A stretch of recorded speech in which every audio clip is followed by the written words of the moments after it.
तो आज का हमारा डीप डाइव एक बहुत ही दिलचस्प और मैं कहूँगा एक बहुत ही अनोखे विषय पर है। इसका नाम है आईआईटी चालीसा। हाँ। ये गोस्वामी तुलसीदास की जो 16वीं सदी की हनुमान चालीसा है, उसका एक व्यंग्यात्मक रूपांतरण है। सही बात है।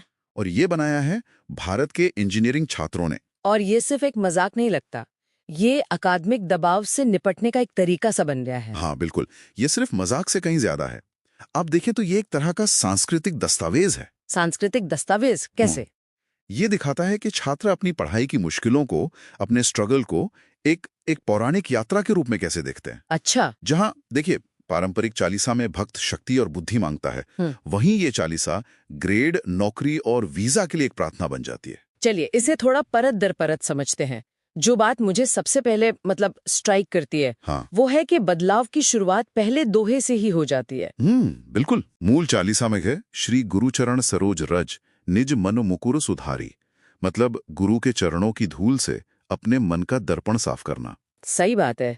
और यहाँ गुरु की जगह ले लेती है एक ब्यूरोक्रेटिक अथॉरिटी, यानी पंक्ति बन जाती है श्री एचओडी चरण सरोज रज निज ग्रेड शीट सुधारी। ओहो, मतलब हेड ऑफ डिपार्टमेंट के चरणों की धूल से ग्रेड शीट सुधारी जाती है। हाँ, ये कितना गहरा बदलाव है सोचिए।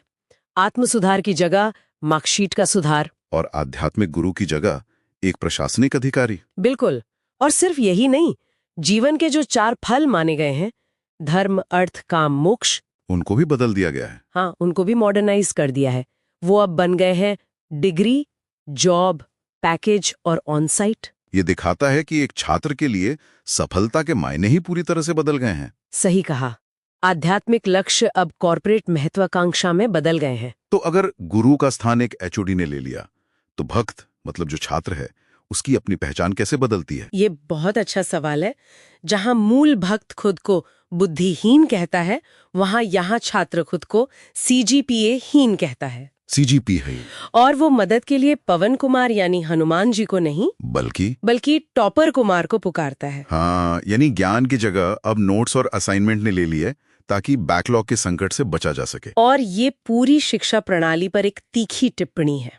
एक चौपाई में साफ साफ कहा गया है, कॉन्सेप्ट निवार रट्टा के संगी। मतलब वो जो कॉन्सेप्ट को दूर भगाया और रटने में मदद करे। बिल्कुल।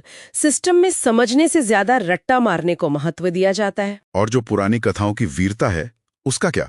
जैसे हनुमान जी का संजीवनी बूटी लाना, उसकी तुलना किससे की गई है? उसकी तुलना की गई है उस दोस्त से जो परीक्षा से ठीक पहले टॉपर के जेरोक्स नोट्स लेकर आता है और आपको फेल होने से बचाता है। कमाल है। और हनुमान जी का सूर्य को निगल जाना, उसकी तुलना की गई है 1 नाइट स्टडी से, मतलब परीक्षा से एक रात पहले पूरा सिलेबस रट लेना। तो अगर हीरो बदल गए तो जाहिर है डर के जो राक्षस हैं वो भी बदल गए होंगे। हाँ, आज के भूत पिशाच है फेल और बैकलॉग। और इनसे बचने का मंत्र? Pass marks.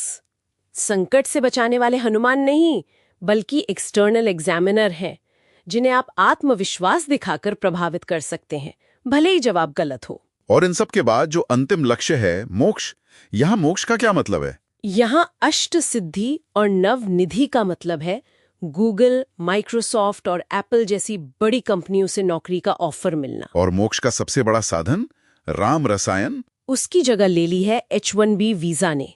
छात्र रघुपति का दास नहीं, बल्कि डॉलर का दास बनने की कामना करता है। तो इसका मतलब ये है कि आईआईटी चालीसा सिर्फ एक पैरोडी से कहीं ज्यादा है। ये दिखाती है कि कैसे एक पूरी पीढ़ी अपनी हताशा, अपनी महत्वाकांक्षा और टिके रहने की जद्दोजहद, हाँ, उसे व्यक्त करने के लिए पवित्र प्रतीकों का इस्तेमाल कर रही है। और अंत में इसकी जो संशोधित प्रार्थना है, वो सब कुछ कह देती है। क्या है वो? पवन तनय संकट हरण, डिग्री, जॉब, वीजा सहित हृदय बसहु सुरभूप। यानी हे ईश्वर, आप मेरे हृदय में जरूर बसें, लेकिन डिग्री, नौकरी और वीजा के साथ। हाँ, ये आधुनिक छात्र की शर्तों पर की गई भक्ति है।